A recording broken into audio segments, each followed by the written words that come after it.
Gaza సంఘర్షణకు ముగింపు పలకడానికి America అధ్యక్షుడు డొనాల్డ్ ట్రంప్ ప్రకటించిన 20 పాయింట్ పీస్ ప్లాన్ కు మన భారత ప్రధాని నరేంద్ర మోదీ గ్రీన్ సిగ్నల్ ఇచ్చారు. ఇది కేవలం ఇజ్రాయెల్ పాలస్తీనాకే కాదు, మొత్తం వెస్ట్ ఏషియా రీజియన్ కు కూడా సుస్థిర శాంతికి మార్గం అంటోంది భారత్. అమెరికా అధ్యక్షుడు ట్రంప్ విడుదల చేసిన ఈ కాంప్రహెన్సివ్ బ్లూ ప్రింట్ పైనే ఇప్పుడు గ్లోబల్ ఫోకస్ అంతా ఉంది. ఈ 20 సూత్రీయ ప్రణాళికను స్వాగతిస్తున్నామని ప్రధాని మోదీ ట్వీట్ చేశారు. ఇది దీర్ఘకాలిక శాంతికి వయబుల్ పాత్వే అని ఆయన నొక్కి చెప్పారు. ట్రంప్ ప్లాన్ ప్రకారం గాజాను టెర్రర్ ఫ్రీ జోన్ గా మార్చడమే మెయిన్ ఎయిమ్.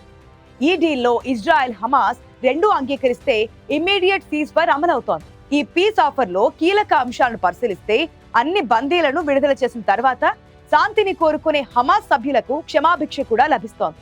అంతేకాక పాలస్తీనాలో ఏర్పడబోయే తాత్కాలిక గవర్నింగ్ బోర్డుకు ట్రంప్ మాజీ British PM Tony Blair head చేస్తారు.